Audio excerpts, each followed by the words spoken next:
Bang, kenapa cuma ngomongin jelek-jeleknya anime doang, Bang? Kapan muji-muji animenya, Bang? Aku gak mau anime kesukaanku dihina-hina. Aku gak mau kalau Cheat Kageno sampai nangis, Bang.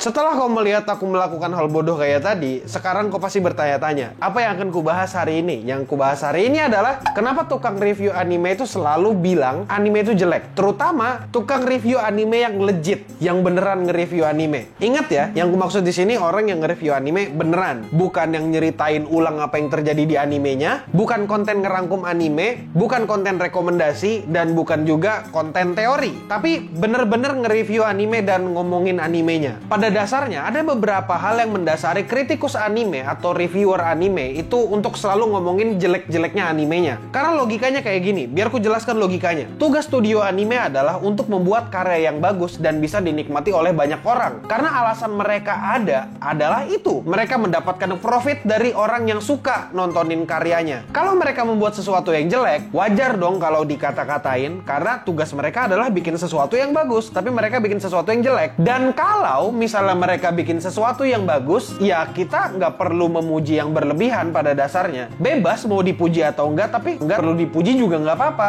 Karena apa? Karena itu udah tugas mereka. Tugas mereka adalah ya bikin anime yang bagus dan bisa dinikmati banyak orang. Dengan aku ngomong kayak gini, bukan berarti aku bilang nggak boleh muji studio anime. Itu kau yang tolol. Tapi kita nggak wajib untuk memuji. Pada dasarnya itu. Iya, begitu juga dengan pemerintahan. Adapun hal yang benar-benar luar biasa, kayak misalnya beberapa karya Kyoto Animation dan MAPPA atau Ufotable yang mereka masukin serial TV, itu kualitasnya mirip-mirip kayak movie. Ya itu bisa kalian puji karena mereka mengeluarkan effort yang sangat-sangat lebih daripada studio-studio anime biasa yang turun tangga aja kayak gini. Kalau kau masih nggak paham dengan analogiku yang barusan dan penjelasan logikaku barusan, aku bakal ngasih tahu kayak gini. Ada orang buang sampah. Orang buang sampah di tempatnya itu adalah kewajiban. Jadi nggak perlu dipuji dong, karena dia cuma menjalankan kewajibannya. Tapi kalau mau dipuji, silahkan aja. Tapi kalau misalnya dia buang sampah sembarangan, perlu dikritik dong. Ya, jadi sekarang gimana? Masuk akal kan? Kalau misalnya ada anak kecil buang sampah pada tempatnya, mau dipuji, ya silahkan. Karena mereka melakukan sesuatu yang luar biasa gitu. Dan sekarang aku mau ngasih tahu kenapa banyak reviewer anime itu sering bilang anime A, B, C, D itu jelek dan seterusnya. Terutama ya bilang ini anime jelek, dan aku setuju kalau ini anime di belakangku jelek. Dua-duanya bahkan. Yang pertama, mereka itu nontonnya mikir. Biasanya orang yang nge-review anime itu beneran nonton animenya. Entah nonton berkali-kali atau dihayatin setiap cerita, dialog, dan adegannya. Dalam hidup, terutama dalam anime, ada baiknya kita nggak perlu mikirin semuanya dengan serius. Aku mau ngasih contoh deh, kalau orang yang nge-review anime, bener-bener nge-review, bakal bilang ini anime stupidly good. Kayak, ya ini anime bego, tapi bagus aja, bisa dinikmati, tapi ini anime jelek sebenarnya. Kayak gitu loh. Apalagi anime ini nggak usah reviewer anime pun tahu kalau ini animenya jelek. Kayak kita kembali lagi ke contohnya tadi, The Eminence in Shadow. Anime itu bener aja, jelas-jelas dibikin supaya ditontonnya nggak usah mikir. Hanya perlu menggunakan monkey brain untuk menikmati anime itu. Kalau kamu mau nonton anime di Eminence in Shadow diseriusin dari segi cerita, animasi, musik, dan sebagainya, percaya ke aku, kau bakal bilang anime ini jelek. Terutama kalau kau merhatikan detail-detailnya. Secara struktur cerita, emang ini anime beneran jelek. Tapi secara subjektif, itu kembali ke masing-masing. Kan ada orang yang menikmati pakai monkey brain, ada orang yang menikmati pakai cara biasa gitu loh. Kebetulan, aku nonton The Eminence in Shadow pakai cara biasa, aku nggak mikir.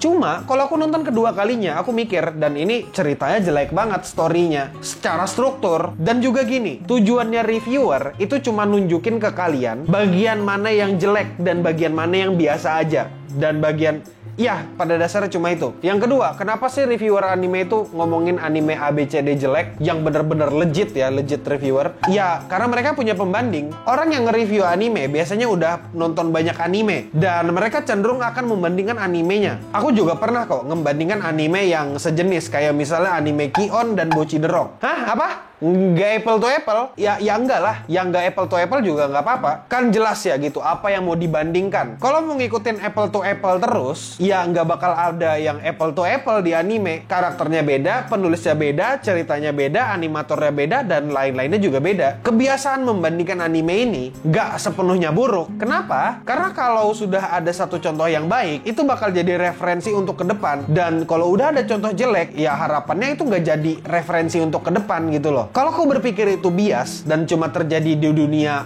review anime dan review film, kau salah. Itu semua terjadi di tempat kuliah. Kau harus punya referensi, kau harus punya pembanding untuk penelitianmu. Jadi pada dasarnya ya review anime memang masalah selera, tapi ada sedikit saintifiknya karena kau punya referensi. Ya kayak gitu. Selanjutnya, yang bikin reviewer itu selalu mandang beberapa anime itu jelek dan cuma ngomongin jeleknya anime adalah mereka ngerti cara industri anime bekerja. Dengan banyaknya anime yang dibuat kayak sekarang dan kurangnya tenaga animator, itu jelas bakal jadi bahan kritik untuk para reviewer. Jadi kok nggak usah kaget kalau reviewer itu sering ngomongin industri animenya. Aku nggak tahu di Indonesia siapa yang ngomongin industri anime selain aku. Ya aku harap cuma aku, karena biar aku jadi dewa anime sendiri. Tapi ya kau paham poin.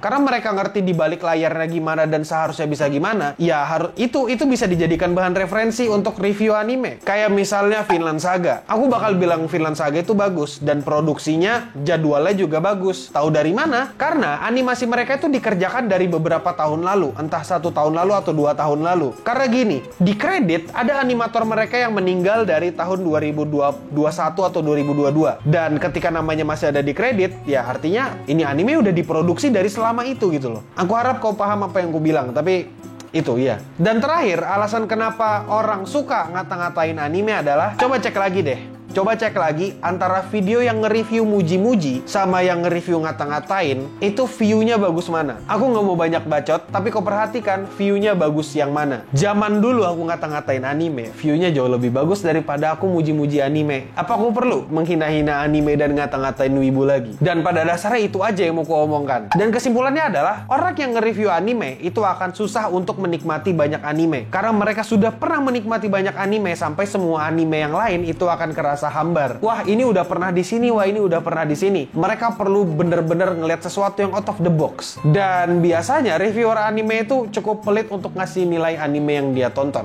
Karena yang dipertaruhkan di sini adalah reputasi dari reviewer itu sendiri. Coba bayangkan, reviewer anime ngasih saran kau nonton anime sampah kayak Isekai Smartphone yang dapat season 2. Kan reputasinya yang bakal terusak. Orang juga lebih suka sama review yang ngata-ngatain anime. Jadi wajar kalau reviewer itu ngasih tahu yang jelek-jeleknya dulu, baru yang bagusnya belakangan. Apakah reviewer juga bisa bias atau mereka juga bisa menilai sesuatu secara subjektif? Ya bisa, namanya juga manusia. Satu-satunya yang bisa dinilai secara objektif cuma angka. Sekarang aku ada pesan terakhir untuk semua orang yang nonton anime, mau penonton biasa, mau wibu tua, mau wibu muda, mau yang nge-review anime, mau apapun itu, dengarkan kata-kataku. Kau mau jadikan story WA juga silahkan, aku juga nggak peduli karena siapa sih yang nontonin story WA? Kalian itu bukan merindukan anime zaman dulu atau anime yang certified klasik. Anime zaman dulu sama anime zaman sekarang itu sebenarnya sama aja. Yang kalian rindukan itu adalah perasaan senang kalian dan perasaan ceria kalian ketika nonton anime. Kalian gak punya beban tugas, kalian gak punya tanggungan, kalian gak punya pekerjaan, kalian bisa hidup santai-santai. Dan sekarang kalian udah tumbuh menjadi dewasa dan kalian sudah mulai dapat tugas, kalian sudah mulai dapat tanggung jawab dan dapat beban, dan kalian gak bisa mendapatkan kesenangan yang sama ketika kalian masih bocah dulu di masa lalu. Itu kenapa kalian gak bisa menikmati anime. Kalian itu cuma rindu dengan masa lalu dan kalian berharap bisa mutar kembali ke masa lalu biar kalian bisa ngerasa bahagia lagi. Kurang lebih itu kan. Bukan masalah animenya, tapi masalah